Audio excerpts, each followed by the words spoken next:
Over the years, there have been thousands of YouTube channels that have worked their way up from nothing into becoming household names, and in the last 5 to 6 years especially, it feels like there are new big YouTubers popping up every day. It's gotten to the point where to an average person, seeing a channel with 1 million subscribers no longer even registers as large. The millions figure itself feels small to the point where even a channel of my size is able to get a video with over 2 million views. But the fact of the matter is, it's still an astounding accomplishment. Many of the channels that first broke the mold in their respective genres and grew into stardom in the early days of YouTube have sort of faded out, with the odd exception here and there. This is for a lot of different reasons, and a big one is the type of content people enjoy watching. However, there's been one kind of video on the platform that millions of people still flock to every day: the Let's Play video. While the kinds of Let's Play videos out there have always been evolving and changing, the basic sit down and watch someone charismatic play a game type video is still insanely popular today. And of the countless channels that tried it and failed, there are a few that exploded. The biggest example is, of course, PewDiePie, and while it can be argued that he at least was the peak of this kind of content, there are, in my opinion, 2 others that are more deserving of being considered the all-time greats. One is Jacksepticeye, whose energy and charisma have continued to keep him in the spotlight until today. The other, and in my opinion, the creator who truly deserves the title of Let's Play King, and who in my opinion has an even greater level of charisma, creativity, drive, and energy, is the one, the only, Markiplier.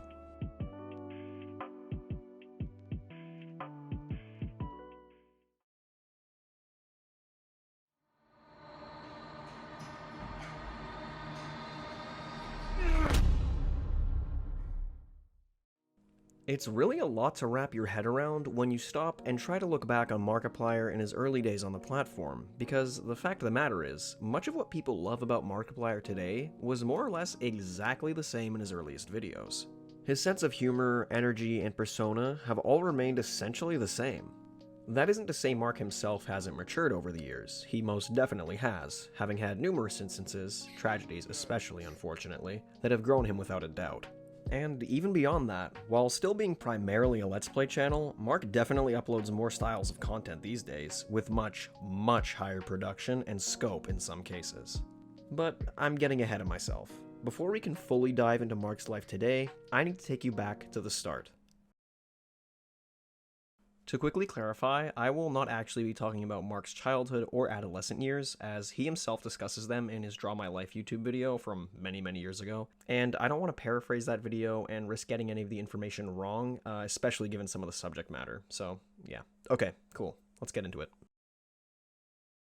Mark Edward Fischbach, better known as Markiplier, Markimoo, or the King of Five Nights at Freddy's, started his YouTube career on March 6th, 2012. At first, Mark intended to go down the route of other big channels at the time, like Nigahiga and Smosh, and pursue sketch comedy. But instead, he himself would play every single character. This is actually where Mark got his channel name, taking Mark and combining it with the word multiplier, leading to Markiplier. In hindsight, the name never ended up really making any sense, but I think that makes it all the better. In the end, Mark took notice of the rise of the Let's Play trend and gaming-related videos in general, and decided to try to go down that route. Much like PewDiePie, Mark gained his first big amount of recognition playing the horror game Amnesia: The Dark Descent. It was his first series on the channel, and for the time, easily his most popular, gaining him 94,000 subscribers within his first year. However, shortly after finding this success, Mark had to make one of the scariest decisions he could as a YouTuber. Since, for some reason, YouTube AdSense wasn't working for his channel, no matter what he tried, Mark had to move to a different channel or else he would never be able to monetize his videos.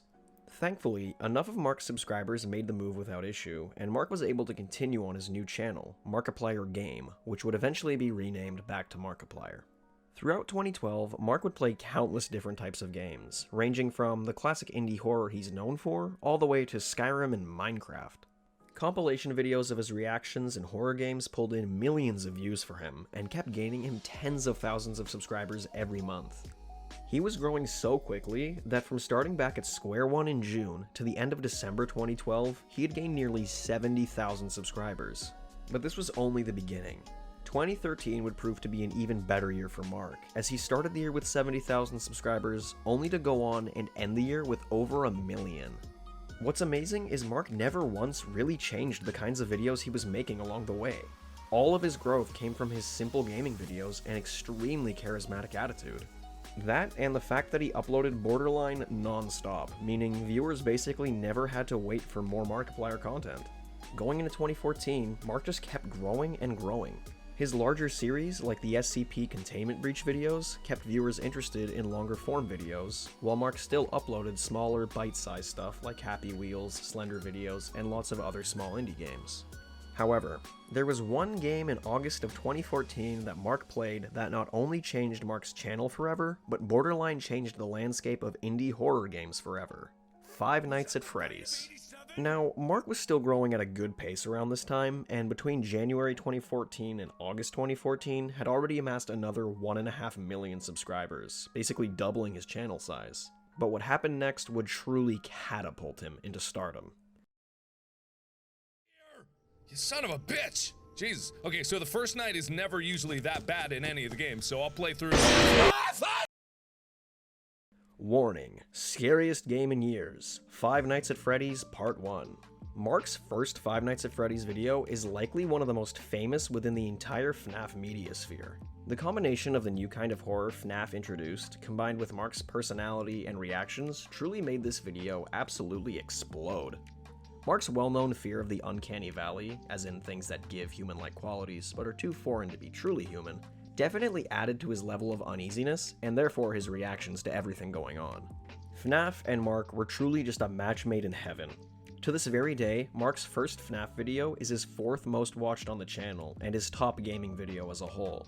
A large majority of Mark's top videos are FNAF videos, even 9 years after the series first started.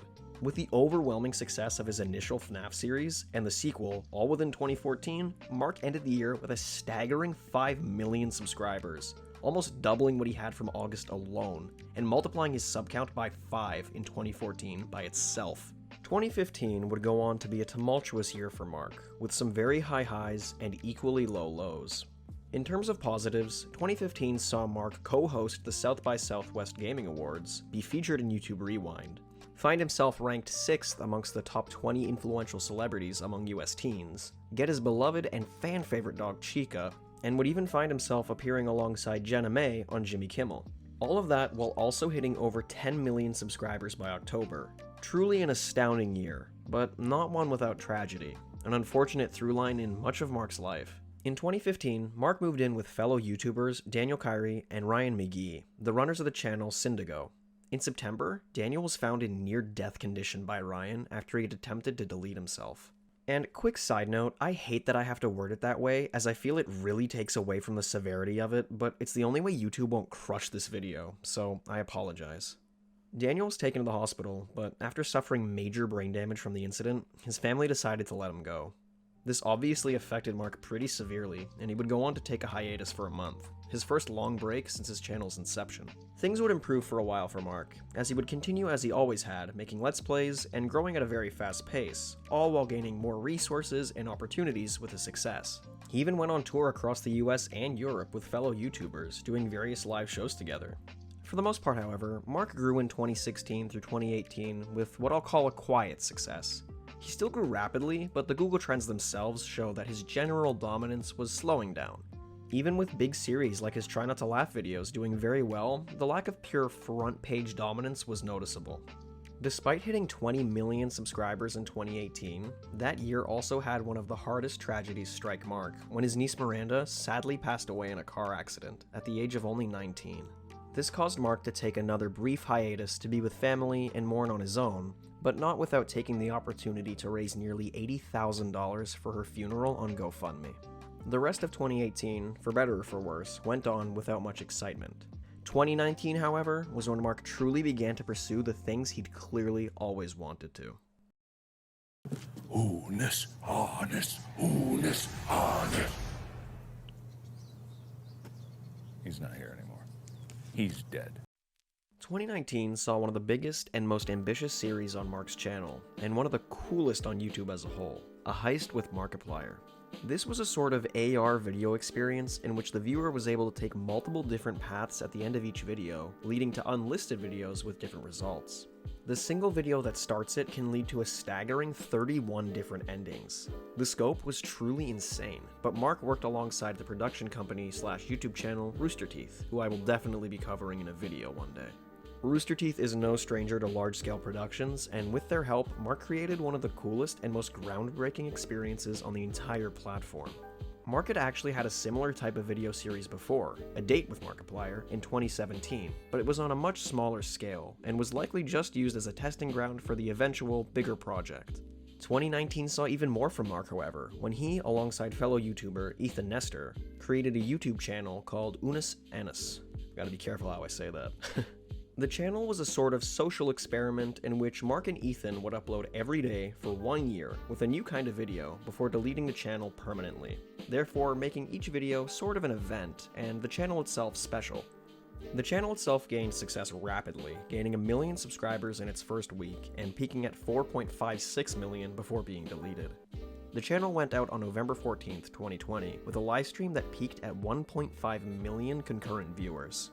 Truly an insane moment. But that still isn't the end of Mark's work in 2019, as he also co-produced and starred in a podcast drama called The Edge of Sleep, which focuses on a night watchman played by Mark who discovers that everyone who fell asleep the night prior has died, and he must do what he can to stay awake. The series was highly praised, and has not only been reprised for a second season, but is also receiving a remake for television where Mark will reprise his role in live action. Mark hasn't slowed down in the last few years either.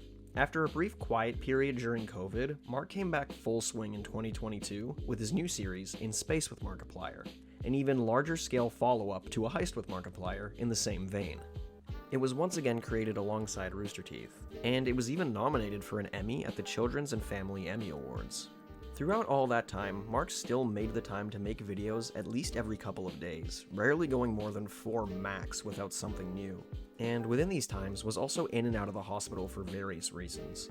I chose not to discuss each and every one of these events because it would make the video needlessly long because Mark is in and out of the hospital a lot. He's kind of notorious for it.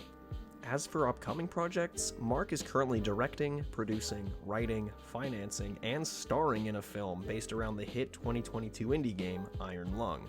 Mark has really just been on a roll the last few years and is showing no signs of slowing down whatsoever. Taking a step back and looking at where Mark started and where he is today, especially if you take into account the sadder aspects of his life that I didn't discuss today, it's truly staggering. Mark is currently at 35.5 million subscribers and rising. His creative projects are seemingly only getting larger, and his own ambitions seem to just get bigger every day. Seeing Mark go from content like this in 2012 to stuff like this 10 years later is mind-blowing. And considering he's evolved to this point without sacrificing his roots is just one of many reasons Mark is one of the greatest creators on the platform. I've barely scratched the surface of Mark's charitable work over the years either, having raised over $3 million for various charities over the years. Mark is easily one of the most hardworking, sweetest, most talented creators YouTube has ever had, and it is truly wonderful he is still going strong today, possibly stronger than ever. I can't wait to see what big projects Mark has in store for us in the future. Until next time, I'm Sir Surgeonor. I will see you in the next video. Bye-bye!